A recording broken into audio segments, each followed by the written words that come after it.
Hi! Welcome to this part of my review featuring the Heroes and Hardships core rulebook, the early access version. If you haven't seen the other parts of my review featuring this universal RPG system, please check out the playlist in the description below. You will also find links in the description that will take you to the Kickstarter that is currently ongoing, and it is in its stretch goals.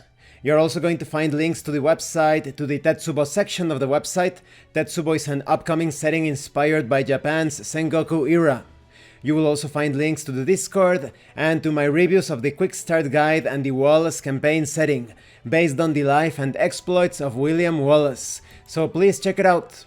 Now let's continue. This time we are going to talk about wound effects, healing and combat actions. Let's start with wound effects. Wound hardships accumulate during combat. Each wound generates a wound hardship, which adds penalty dice to the difficulty of the character's actions. Wound hardships are removed after the combat concludes. However, the player must track the total success value and location of each wound suffered. The wound effect must be determined for each wound a character takes. It is advised to do this after combat is resolved. Determining wound effects when the wound is taken can disrupt the flow of combat and slow down gameplay. However, the game master and players may wish to understand exactly how a character is injured, as it happens for narrative purposes. Wound effects are related to the total success value of the wound and their location. The higher the total success value, the greater chance for a debilitating wound effect. Wound effects lower attributes and penalize skills until they are healed. Wounds can become permanent if healing is not available or attempts to do so fail. The first step in assigning wound effects is to determine the severity level of each wound. The severity level of a wound is based on the character's wound level and the total success value of the wound. There are three severity levels: superficial, moderate, and terrible. You have a table showing the wound effects based on the level of success, which is called the severity level. Superficial wounds are those that have a total success value equal to a character's wound level, but no higher than the wound level plus 4. A superficial wound may impact the character if not treated. Superficial wounds add 2 wound effect dice to your wound effects roll.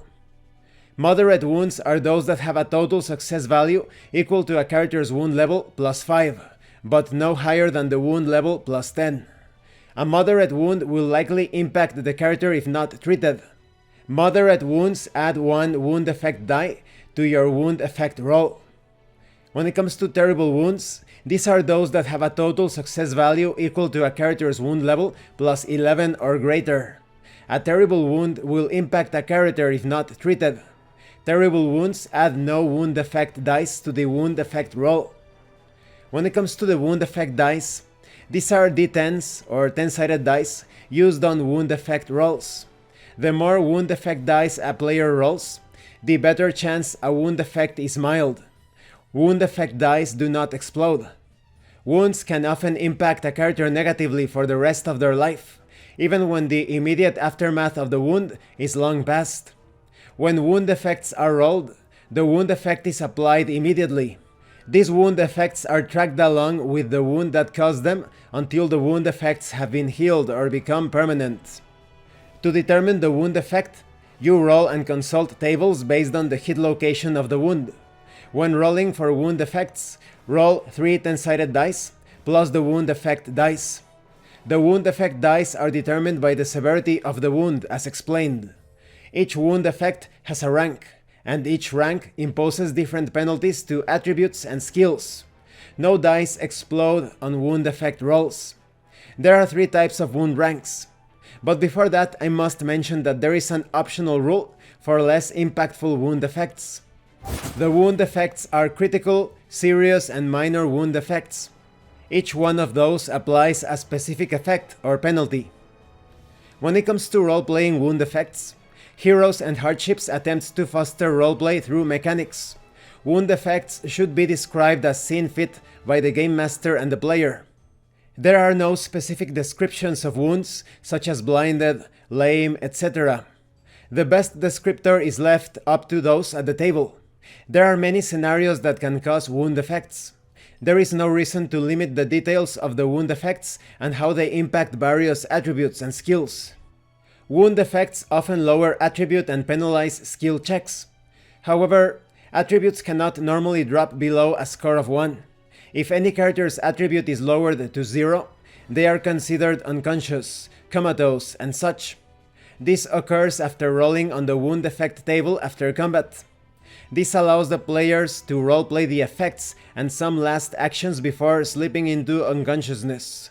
If an attribute would be lowered below 0, reset that attribute to 0. No attribute can ever go below 0 for any reason. If any attribute has a score of 0 after a healing or recovery skill check is made, then the character must immediately make a death roll. The total success value of the wound is used as the target number. If there are multiple attributes at 0, use the wound with the greatest total success value. A character is only required to roll one death roll, regardless of how many attributes are at 0. Characters remain unconscious until all attributes have been raised above 0. Eventually, a wound can no longer be healed. If a wound that cannot be healed still lowers an attribute to 0, the character dies immediately. The Game Master may decide to determine the wound effects immediately after taking the wound. This can slow combat down, but can be useful in describing exactly what has happened. If the wound effect is determined immediately, do not apply the wound effect until after combat when the wound hardship is removed. Otherwise, the Game Master will penalize the player twice. It is advised that the Game Master waits until combat has concluded to determine the wound effects as described earlier. Mental wounds cause different wound effects. These effects are determined exactly like physical wounds, but you use the terror level instead of wound level. Healing a mental wound uses the rhetoric skill, and the natural healing of a mental wound uses the fortitude skill. All other wound effect rules are treated similarly to physical wound effects. When attribute scores are lowered, they may cause skill ranks to exceed the attribute score that governs them. Skill ranks may never be greater than their associated attribute score. If wounds would cause this, temporarily lower the skill rank to match the attribute score until healed. If a wound is never healed and the attribute score loss becomes permanent, also lower the skill rank permanently. Later, if the governing attribute is advanced or improved, the skill rank remains lowered until increased by experience points. This simulates losing skill due to atrophy, either mentally or physically. Let's talk about healing. This can occur naturally or through aid. 2 attempts can be made to heal a wound before the effect becomes permanent. Healing is applied to any wound effect caused by the wound being treated. Mark the treated checkbox after each attempt, regardless of whether the treatment is successful or not. The target number of the wound effect is the total success value of the wound that created the effect. Once the wound has been treated twice, the remaining wound effects become permanent. Let's talk about healing rolls. They are any skill check that would heal a wound effect. A healing roll is more difficult based on the age of the wound. One healing roll may be performed on a character each healing period. Healing periods are determined by the Game Master, but there are some suggestions, according to how gritty you want your game to be.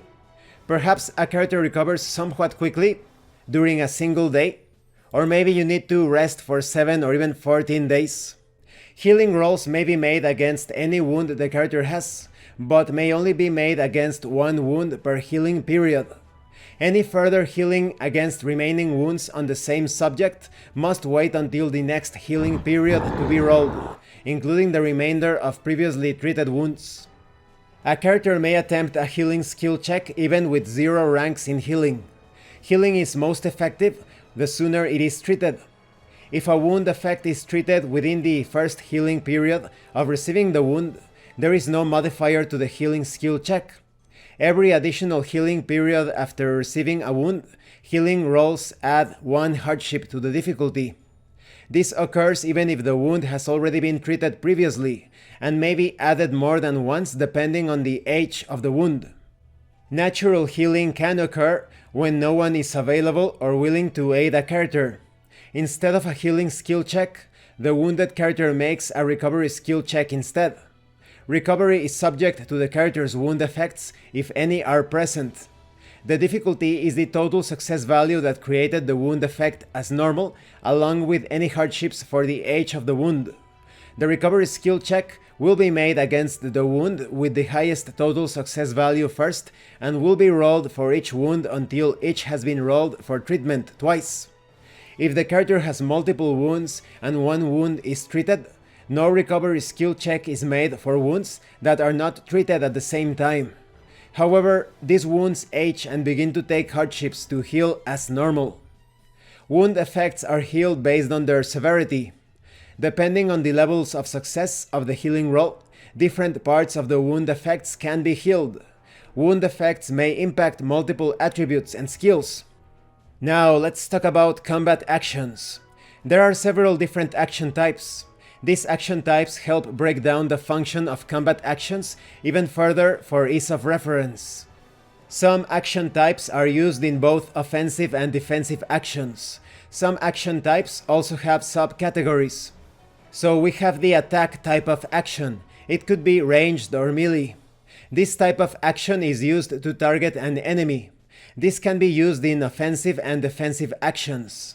Attack actions can either be offensive or defensive, of course. We also have the general type. Actions that do not require a specific category are listed under the general action type. Then we have helper. These are actions that modify a different action type that occurs later in combat. Helper actions are always offensive. We also have mental actions that use mental focus instead of physical action. We have movement, which determines some sort of character motion, of course. We have reactive, which is a type of action used to evade an attacker in some way. Reactive actions are always defensive. Let me give you a few examples of these actions. You have aim. Taking careful aim helps the attacker's chances of succeeding. And each of these different combat actions cost a number of action points. We also have cast carefully. Magic users may concentrate deeply while casting a spell or activating a power, raising the efficacy of your spells, of course. Then we have assist. Characters may assist others that make a skill check in combat. We also have charge. Using your momentum can be a boon to the severity of an attack. We also have delay.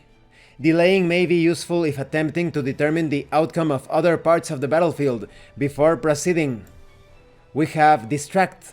Using feints may confuse a defender, enabling subsequent attacks to land easier.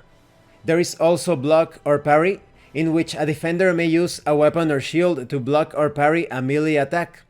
I think this is not very well applied, because blocking is not the same as parry. I recommend that you check out the difference. Basically, blocking is putting a surface against the blow or the attack, and parry is deflecting or deviating the attack. There is also dodge. Evading is the quickest way to defend an attack. There is dispel. A character with the ability to cast or activate a manifestation may attempt to dispel a spell or power. And this concludes this part of the review. In the next part we are going to talk about the battlefield and hazards.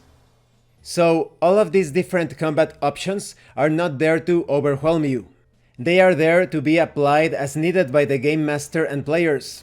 That way you can roleplay any situation in combat, and you will find specific modifiers, rules, mechanics that can represent the actions that the players are taking.